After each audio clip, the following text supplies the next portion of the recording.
adúpẹ́ lọ́wọ́ Lady K ìfẹ́ olúwa iléeṣẹ́ wọn ní jóná máa máa òkè sínú. Àmín. Ẹ ṣàmín. Ọdún náà dáhùn àpadà sẹ́yìn ní ti àìdá ọlọ́run ní kó gbogbo ọlọ́run ní jẹ́ kó bá wọn. Wájú ni wọ́n máa lọ. Wá ọ̀fà náà Ọmọ Akanda. Bismillahirrahmanirrahim. Wọ́n ní ẹgbọ́n jẹ wá. Ọlọ́run dákun ebi ọlọ́run ní febi pa yín. Ẹgbẹ́yìn náà ro kàánú sí ọlọ́run náà jẹ́kẹ́ rà náà. Ẹ̀rọ orí sí ọlọ́run náà jẹ́kẹ́ ẹ̀rọ orí mọ́. Ẹ̀rọ orí sí ọlọ́run náà jẹ́kẹ́ ẹ̀rọ orí mọ́. A kí olóyè wa Sunday Igboho pé wọ́n kú oríire. Pé wọ́n dá wọn lẹ̀ pẹ̀lú ayọ̀ ọlọ́run jẹ́ kí wọ́n gbógun lẹ̀. Alhamdulillah. Ọlọ́run jẹ́ kí wọ́n gbógun lọ. Àmín. Ẹ ṣe praise the Lord.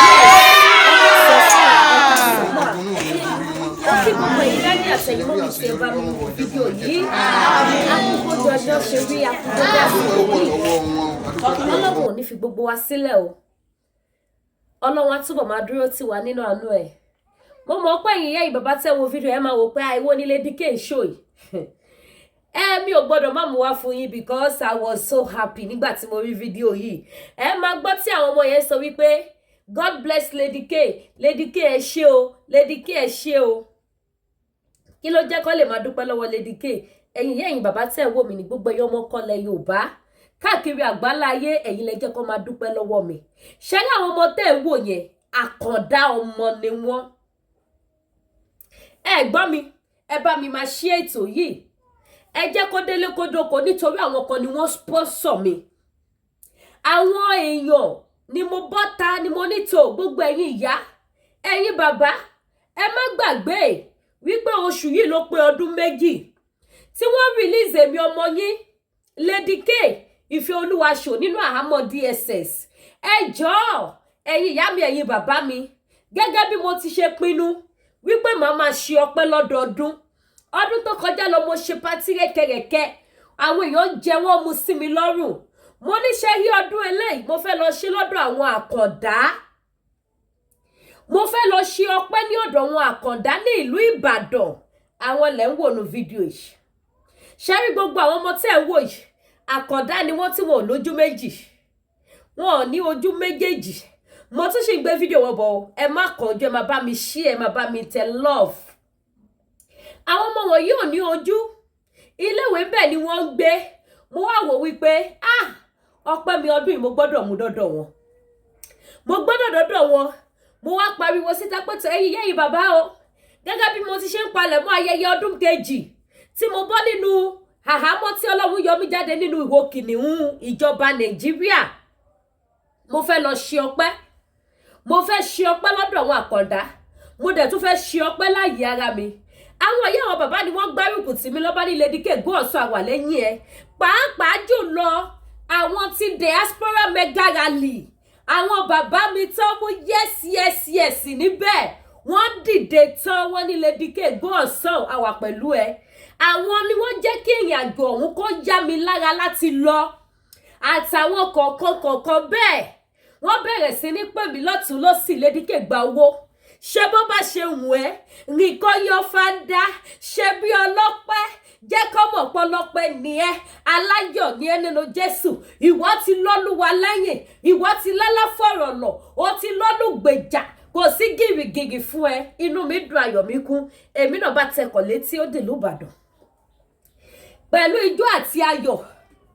Nígbà tí mo tẹ̀ wá tún dé ìlú Ìbàdàn tán ní ilé ìwé àwọn àkàndá ọmọ tẹ́ ń wò yìí, mi ò mọ̀ pé bẹ́ẹ̀ ni wọ́n pọ̀ tó.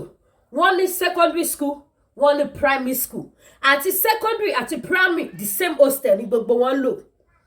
Èmi náà wá ra ráìsì, ẹ̀wà, gàrí, iṣu, ọṣẹ ìwẹ̀ pálí, ọṣẹ ìfọṣọ pálí. Mo bá kó ó dìbẹ̀ mo fi lé pọtí. epo ìsebẹ̀ odidi 30 litres ni mo rà lọ síbẹ̀ ìsebẹ̀ kò tiẹ̀ ló ń kà nǹkan tí mo gbé lọ́pọ̀ kéèyàn tó lè fi almost $500,000 ra nǹkan lọ sí irúbẹ̀ yẹn mọ̀ pé no be small food ọlẹ́yìn ìyá yìí bàbá tẹ̀ wò mí ni ọlárẹ̀wájú lẹ máa jẹ́ ní dọ́là rẹ̀yìn ní agbára ọlọ́run wọ́n lògo lè díkè máa kú lórí social media ṣùgbọ́n ẹ̀yin bàbá ẹ̀yin màmá tẹ̀ ń wò mí jẹ́ kó ògo mi kú ògo àwọn ọmọ yín ò ní wọ̀ máa yọ lọ́tún lójú àbínú ẹni àwọn ọmọ yín máa yọ lọ́tún iṣẹ́ yín á wá mọ gòkè ọ̀nà yín á ṣí ọ̀nà yín á là mo sọ nígbà tí mo fẹ́ lọ mo ní gẹ́gẹ́ bí abiamọ mo mọ nǹkan tó máa wúlò fún àwọn ọmọ yìí ìyàlẹ́nu ló jẹ́ fún mi lénìí nígbà tí headmistress school yẹn tí wọ́n bẹ̀rẹ̀ sí ní send àwọn fídíò yìí sí mi mo sì máa gbé fídíò wa ó sì kù méjì tá a máa tún wò mo dẹ̀ wò báyìí mo ní wow what is this my God thank you so much ní agbára lọ bí àwọn ọmọ yìí ṣe ń na ọṣẹ sókè tí wọ́n fi ń dúpẹ́ lọ́wọ́ Lady K Ìfẹ́ Olúwa show gbogbo pàǹtí àti ìdààmú ayé yín ọlọ́run á máa bá mi wẹ gbogbo ẹ̀ dànù gbogbo kùdìẹ̀kudìẹ ayé yín ọlọ́run á bá mi wẹ̀ dànù ní sunkún ní rí bànújẹ́ ayé ò ní di ẹrù ọ̀ràn sí yín lágbádá ní ti àwọn ọmọ yìí náà in fact nígbà tí mo wo fídíò yìí mo wá ti bọ́ lọ́run mi dá má jẹ́mù ṣé ìsọ fún yín kí ọlọ́run má pè mí ní òkú ọdọọdún tí mo bá ti ń ṣe ìrántí ayẹyẹ ẹjọ́ tí wọ́n release mi jáde nínú kìnìún DSS Nàìjíríà máa mú nǹkan pẹ́ dé school àwọn ọmọ yìí kí ọlọ́run kó gbà bẹ́ẹ̀ fún mi kó má fi ikú tó yáwọ́ pa mí nǹkan kí nǹkan tí bá ní agbára máa make sure wípé mo fi ń rán àwọn èèyàn sí ibẹ̀ tí n bá wà ní Nàìjíríà máa fẹsẹ̀ mi rìn débẹ̀ tí n bá sí ní Nàìjíríà máa rán àwọn èèyàn dìde lọ sí ibẹ̀ gbọ́ inú mi dùn ayọ̀ mi kún ṣé bí kí n tẹ̀ má ṣe oúnjẹ mọ́ kí n má ṣe patí kankan mọ́ mo mọ̀ wípé ọlọ́run ti gba ọpẹ́ mi because inú àwọn ọmọ yìí dùn inú wọn dùn náà àwọn olùkọ́ wọn gan dùn nígbà tí wọ́n rí ẹrù tí mo rù dé ṣe ló lóyá ibi ni ẹ máa kó wọ̀ ẹ máa kó bọ̀ ń bí ẹ máa kó bọ̀ ń bí ẹ máa kó lọ́bí kọ́kọ́ ẹ máa rú wọ bíbá inú wọn dùn ayọ̀ wọn kún ó dá mi lójú pé àwọn olùkọ́ gan á jẹ́ nínú ẹ̀ pẹ̀lú dùnú àti ayọ̀ lẹ́yìn tí mo tún dé ni wọ́n tún pè mí láti bẹ̀rẹ̀ sí ní send message lóríṣiríṣi àti account number tí mo lè máa ṣe kíni tí a lè máa fi owó sí fún àwọn àkàndá ọmọ now ẹ̀yin ìyá mi ẹ̀yin bàbá mi ẹ má lẹ́jọ́ mi pọ̀ ẹ tún bá mi gbé ojú ayọ̀ sókè lẹ́ẹ̀kan sí ẹ tún bá mi wo fídíò láì àwọn fídíò tí wọ́n send sí wa tí wọ́n fi dúpẹ́ lọ́wọ́ gbogbo ọmọ kan ilẹ̀ káàárọ̀ òjíire tí wọ́n fi dúpẹ́ lọ́wọ́ Lady K Ìfẹ́ Olúwa show àti gbogbo ẹ̀yàn látìlẹ́yìn Lady K Ìfẹ́ Olúwa show oore tí ọlọ́run yọ́nú sí rè kì í ṣe ká máa lọ mú owó sórí Big Brother Naija kì í ṣe ká máa kówó fún àwọn alápá má ṣiṣẹ́ lórí social media kì í ṣe wípé ká máa ná owó sí ọ̀nà tí ó tọ́ lórí social media lọ́lọ́run yọ́nú sí èyí tí gbogbo ọmọ Yorùbá káàkiri àgbáláyé mo ṣe léyìí ní orúkọ gbogbo ọmọ Yorùbá káàkiri àgbáláyé ni mo fi ṣe léyìí èyí tí mo ṣe mo nígbàgbọ́ pé Ọlọ́run yọ́nú sí tí ò bá ṣe íńtánẹ́ẹ̀tì ni ìgbà tí mo wà ń bẹ̀ á ṣe live ẹ̀yin tí ẹ wo fídíò tí ẹ bá fẹ́ wo live mi ẹ lọ sórí Lady K YouTube àbí orí Facebook mi ẹ rí tí mo pe topic ẹ ní live and direct at the blind school Ìbàdàn Lady K live and direct but internet yọ wá lẹ́nu ṣùgbọ́n síbẹ̀ náà mo make sure wípé mo gbé sí live so mo pe topic ẹ ní Lady K live and direct at the blind school Ìbàdàn ẹ lọ wo ìgbà tá lọ síbẹ̀ yẹn kẹ́ lọ wo nǹkan tá a rí lọ síbẹ̀ mo dúpẹ́ fún Jehovah mo dúpẹ́ lọ́wọ́ gbogbo yín ìkúnlẹ̀ mi rèé gbogbo ẹ̀yin ọmọkọlẹ̀ Yorùbá lọ́kùnrin lóbìnrin ẹ̀yin lẹ jẹ́ kí lẹ́nu ọpẹ́ ẹ̀yin lẹ jẹ́ kẹ́nu ọpẹ́ mi kan níwájú Ọlọ́run láì sí ayé kọ́lá sí èmi láì sí ní èyí sí mi ẹ ṣe gan ni ó yẹ kí ká tún wo fídíò tí wọ́n tún fi ṣe ọwọ́ ránṣẹ́ sí àgẹ́ gbogbo ọmọ yẹn ṣe mú ọṣẹ dání èyí tó mọ̀ ṣe ẹ̀wẹ̀ èyí tó mọ̀ ṣe fọṣọ inú wọn dùn fún yes a máa ní tí ó aṣọ wa ò ní dàtí inú àwọn olùkọ́ wọn gan dùn ó dá ẹ̀ síbẹ̀ ìwé ẹ ṣe.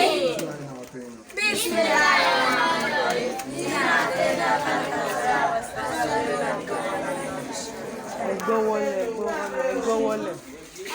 Oya, Tomiwa. Oya.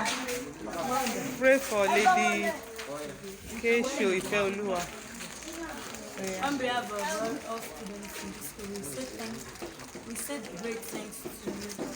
So I pray that you will succeed. Òun lẹ tuntun ti rí yẹn o. Ṣé gbogbo ọmọ tí ìwé àtàgbàtọmọdé wọn ò ní ojú méjèèjì? Kì í ṣe ẹyọkan ni ò sí o méjèèjì. Mùsùlùmí wà nù wọn o, ẹ ṣe àwọn ìjà sísá bẹ́ẹ̀. Bẹ́ẹ̀ dẹ̀ ni Kristẹ wà bẹ́ẹ̀. Bẹ́ẹ̀ ni oníṣẹ̀ṣe wà nù àwọn ọmọ yẹn. Ẹ wá mọ ohun tó dùn mí tó pa mí lẹ́kún. Nígbà tí mo débẹ̀ mo bí àwọn ọmọ kéékèèké bí àwọn ọmọ under 6, 7, 8. Wọn ní ojú méjèèjì, school yẹn ni wọ́n ń gbé. Ẹ lọ wo live video tí mo ṣe. Nígbà tí mo wà ń bẹ̀, ẹ rí àwọn ọmọ kéékèèké yẹn.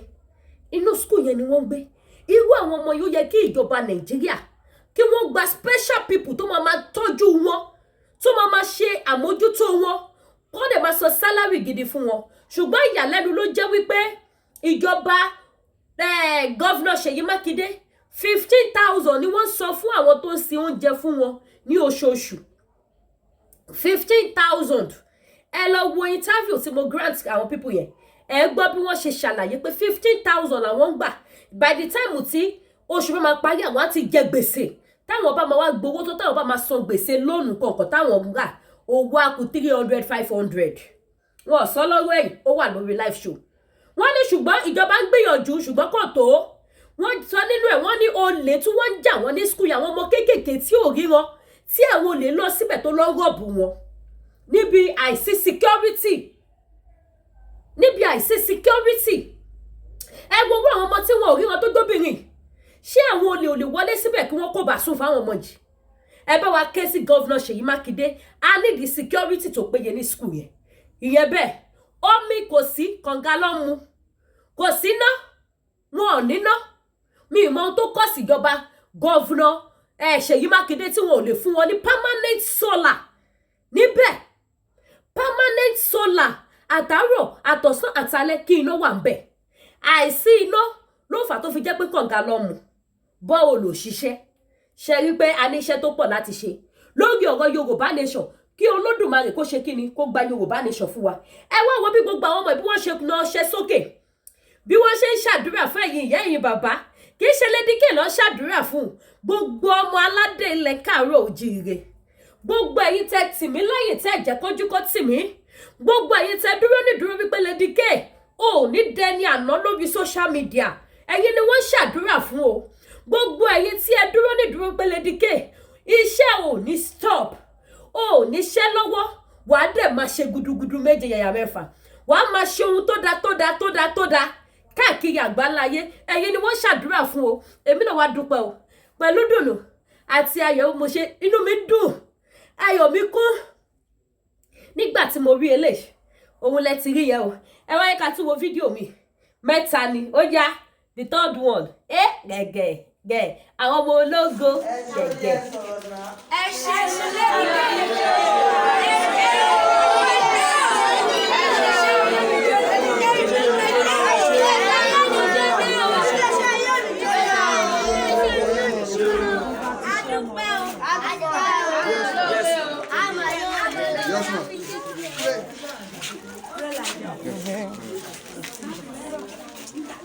adúpẹ́ lọ́wọ́ Lady K Ifeoluwa iléeṣẹ́ wọn ò ní jóná wọ́n máa ròkè sínú. Àmín. Ẹ ṣàmín. Ojú náà ń dáhùn padà sẹ́yìn ní ti àìdá ọlọ́run ní kó gbogbo ọlọ́run ní kó bá wọn. Wájú ni wọ́n máa lọ. Wá ọ̀fà náà ọmọ Akanda. Bismillahir Rahmanir Rahim. Wọ́n ní ẹgbóúnjẹ wá. Ọlọ́run dákun ẹbí o, Ọlọ́run ní fi dúpá yín. Lẹ́yìn náà ro kàánú sí Ọlọ́run máa jẹ́ kẹ́rẹ́ àmọ́. Orí sí Ọlọ́run máa jẹ́ kẹ́rẹ́ orí mọ́. Ẹ̀rọ kò orí sí Ọlọ́run máa jẹ́ kẹ́rẹ́ orí mọ́. A kí olóyè wa Sunday Igboho pé wọ́n kú oríire. Pé wọ́n dá wọn lẹ̀ pẹ̀lú ayọ̀ Ọlọ́run jẹ́ kí wọ́n gbógun lẹ̀. Alhamdulillah. Ọlọ́run jẹ́ kí wọ́n gbógun lọ. Àmín. Ẹ ṣe praise the Lord.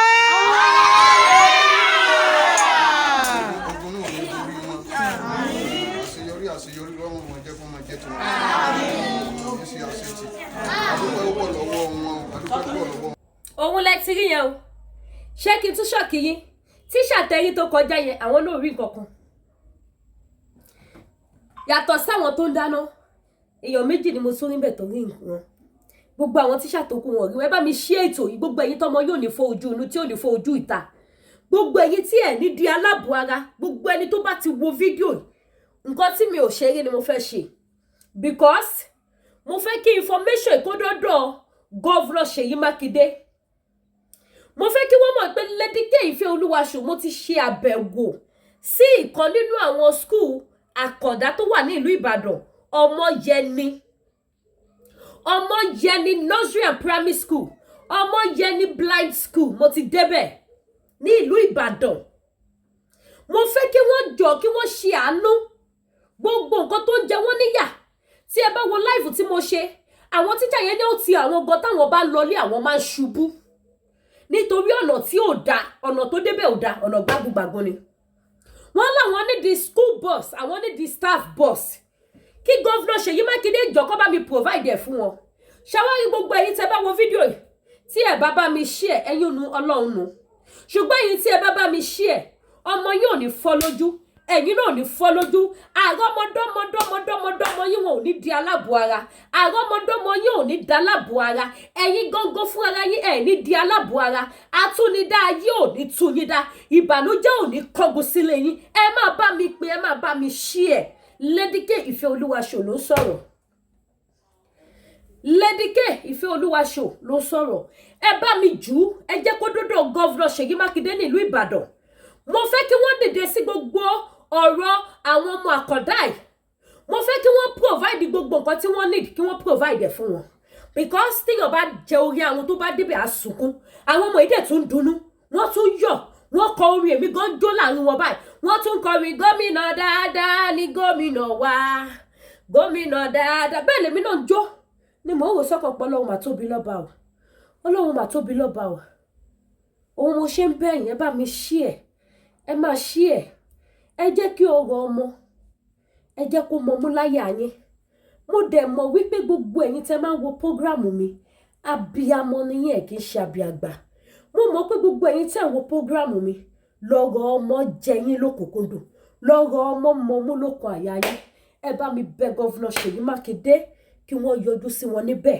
kí wọ́n pèsè gbogbo kọ́kọ́ máa wọ́n yàn lọ káwọn fún ara wọn lọ síbẹ̀ gẹ́gẹ́ bí wọ́n ṣe ròyìn wọn pé bàbá dáadáa ni wọ́n kí wọ́n lọ fún wọn ní nǹkan tí wọ́n fẹ́ kí wọ́n bá wa tú hostel àwọn ọmọ yẹn ṣe mi ò fẹ́ gbé wọn síta ní bí ọmọ ọjọ́ mẹ́jọ ó yẹ kí n fídíò hostel àwọn ọmọ yẹn but I don't want to do that because mo mọ̀ pé gọ́vnà gidi nìyẹn ẹ bá wa pín ẹ bá mi share gbogbo àwọn ọmọ yìí dúpẹ́ o wọ́n dúpẹ́ lọ́wọ́ gbogbo ẹ̀yin tẹ́ fún mi ní owó tí mo fi lọ sí ìlú Ìbàdàn mi ò níṣẹ́ mi ò lábọ̀ ṣùgbọ́n ẹ̀yin ìyá ẹ̀yin bàbá ẹ̀yin fans ẹ ti kúrò ní fans ẹ ti di ìyá àti bàbá mo ti di ọmọ fún yín ẹ dì mí mú ẹ pọ̀n mí ẹ̀jẹ̀ ń jábọ́ ẹ ń jẹ́ kí n gbé rere ṣe nínú ayé ẹ ṣé mo dúpẹ́ lọ́wọ́ yín o ẹ má wàá gbàgbé ẹ̀yin náà wo bí Lady K ṣe ń glow kí láṣìírí ẹ wá glow yìí iléeṣẹ́ Danari ni o Danari skin ni o Danari láṣìírí ẹwà mi ọṣẹ ni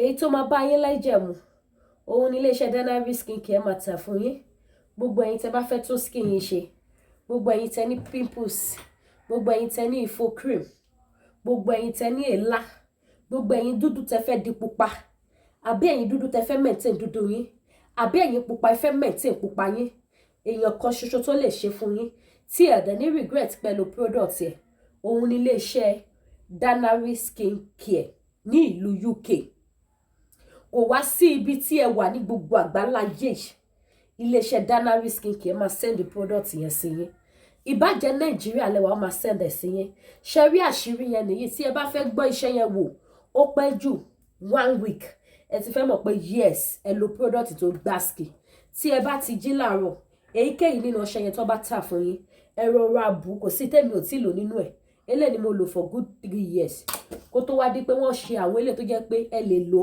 láì lo cream tí skin yóò dẹ̀ ní dúdú bí mo ṣe wà yín sìn tẹ́ bá lo ọṣẹ yìí lásán bẹ́ẹ̀ ṣe máa wà náà ni kò sí pé kọ́lọ̀ yín change kò sí pé ń dúdú no bẹ́ẹ̀ ṣe máa wà náà nìyí àfi tẹ́ bá tún máa pupa sí jù báyìí lọ eléyìí wà fún àti maintain skin láì lo cream ẹ̀dẹ̀ tún lè lò pẹ̀lú cream ṣùgbọ́n tẹ́ bá lo eléyìí tọwọ́ mi pẹ̀lú cream ẹ máa pupa sí pupa yìí máa di double ṣé wá rí àṣírí àwọn ọṣẹ yẹn nìyí tẹ́ bá ti jí láàárọ̀ ẹ ra bù kékeré sọ́wọ́ yín ẹ fomi sí ẹ fọwọ́ pa ẹ fi scrub gbogbo body yín after some minutes tẹ́ bá ti ráyà ti lọ wẹ̀ ẹ lọ wẹ̀ dànù ẹ̀yin ṣe bẹ́ẹ̀ fún 1 week ó pẹ́ jù nínú èpè nínú àdúrà ẹ máa fi kan ránṣẹ́ sí Lady K ẹ máa rí pé yes skin yín ti change ó ti yàtọ̀ ẹ mọ̀ pé yes àyípadà rere ti dé fún skin yín iṣẹ́ nìyẹn ilé confam ó jẹ́ bí idán mo lè fọwọ́ ẹ̀sọ̀yà fún yín gbogbo ẹ̀yin tó bá yẹ pé skin yín strong torí èmi náà skin mi strong kò kí n tètè pick fún product ẹ má kánjú ìmọ̀ràn tí máa fún yín ni pé kẹ́ tó lo ike kan tán skin yẹn kò sí bó ṣe lè strong tó kò sí bí skin yẹn ṣe lè stubborn tó ó máa pick ṣáá ni ẹ̀yẹn ṣáà máa make sure pé ẹ kọ́kọ́ bu ọṣẹ yẹn ẹ fi sọ́wọ́ ẹ fi pa gbogbo ara yín fún some minutes bẹ́ẹ̀ bá ṣe ráyè sí bá jẹ́ 10 minutes bá jẹ́ 20 minutes bá jẹ́ 30 minutes kẹ́ wá lọ wẹ̀ dànù ṣíkẹ́ náà ló bá dé ó ti tán nìyẹn ẹ ti ṣe kí ni ẹ ti mọṣẹ tó mú yes bákan náà wá tún ni ẹ má gbàgbé product iléeṣẹ́ Tio Natural Herbal tí Lady K ń ṣe olùgbọ̀wọ́ ẹ̀ tí Lady K ń ṣe ìpolówó ẹ̀ ìyẹn náà ṣe gidi ó mú yes síbẹ̀ mo fàsìkò ìdúpẹ́ lọ́wọ́ gbogbo ẹ̀yin tẹ́ ra product iléeṣẹ́ Tio Natural Herbal kódà ẹ̀yin ìyá mi ẹ̀yin bàbá mi kí ṣọ́ọ̀kì yìí Tio Natural Herbal lòun lẹ́lòmí tó fẹ́ lọ gbálvà tòun fún àfi Lady K nìkan àmọ́ ní kí ló dé ó ní Lady K ẹ ṣàṣe mo dúpẹ́ lọ́wọ́ yín so èmi náà wá dúpẹ́ lọ́wọ́ gbogbo ẹ̀yin tẹ́ ra product yìí gbogbo ẹ̀yin tẹ́ wò pé kí ni Lady K tún gbé wá yìí tẹ́ lọ gbọ́ṣẹ̀ tẹ́ tún wá introduce ẹ̀ torí wọ́n jẹ́ kí n mọ̀ wípé ẹ̀yin kan ẹ ti ń rà ẹ introduce ẹ̀ fáwọn èèyàn àwọn tí ń gbà kọ́ ẹjọ́ ọ̀rẹ́ mi kan ló fún mi ní nọ́mbà yọ́ làwọn lo product yín ni o mo dúpẹ́ lọ gbogbo yín ẹ ṣeun gan ni wọ́n ní ká sọ̀rọ̀ ká bá bẹ́ẹ̀ òun ní ìyá ọmọlúàbí ẹ̀yin tẹ́wàá tí gbọ́ṣẹ́ iléeṣẹ́ Tio Natural Herbal ẹ jẹ́ kí n já yín sí nǹkan tó ń ṣe ní iléeṣẹ́ wọn ṣé gbogbo ẹ̀yin dádì tó kó yín bá ti kú ìbákú díẹ̀ ìbákú pátápátá iléeṣẹ́ Tio Natural Herbal wọ́n máa bá yín jì ẹ má lè ṣe lẹ́ẹ̀mejì ẹ̀mẹ́ta ẹ̀mẹ́rin ẹ̀márùn-ún tí ò ní sun yín tí ò ní rẹ̀yìn oṣù ọ̀dàkú kò sí pé èjì ló fà á tí nǹkan ọmọkùnrin mi ò fi le mọ́ kò sí yẹn lọ́rọ̀ Tio Natural Herbal ó máa le ẹ máa náàkì mọ́mì dáadáa mọ́mì gan tún wò pé wá arákùnrin ṣọlọ àjídèwé ni ìgbà táwa ní boys and girls gan ó gbomi báyìí kí ló wá dé nísìn ẹ̀yin náà wá sọ fún wọn pé wọ́n máa di àjọ torí Ọlọ́run o èmi ni mo máa lò ẹ gbó mi ò lè gbà kéèyàn kan bá mi gbé ríngì tó náà síta ṣọ́ọ̀tì ẹ̀yin iléeṣẹ́ Tio Natural Herbal wá bá yín ṣe gbogbo ẹ̀yin tí bá tún wá ní diabetes tá mọ̀ sí ìtọ̀ ṣúgà ẹ pè mí kí n fún yín phone number iléeṣẹ́ Tio Natural Herbal wọ́n bá yín wá solution sí diabetes tẹ́ni ìyá ṣe kíni á disappear ẹ̀ tún gbù rẹ̀ mọ́ gbogbo ẹ̀yin tẹ́ ní high blood pressure èmi náà ti lo product high blood pressure wọn which I can confirm it pé yes ó débẹ̀ ó mú yes so ẹ pè mí kí n fún yín ní phone number wọn gbogbo ẹ̀yin tí ọ̀pá ẹ̀yìn yọ lẹ́nu ara ríro ẹ̀yin tẹ́ wà ní diaspora àti bọ́ sásìkò winter àti wà lásìkò winter àsìkò tútù egungun ròyìn ara ròyìn kìíní kan ṣe yín ẹpẹlẹṣẹ Tio Natural Herbal kọba yín fàgùnmu ránṣẹ́ kẹ́ gbẹlúra pẹ̀lú omi kára yín tún jí pépépé kẹ́ tún bẹ̀rẹ̀ sí ní ṣe kíni kẹ́ bẹ̀rẹ̀ sí ní faṣẹ́mọ́ra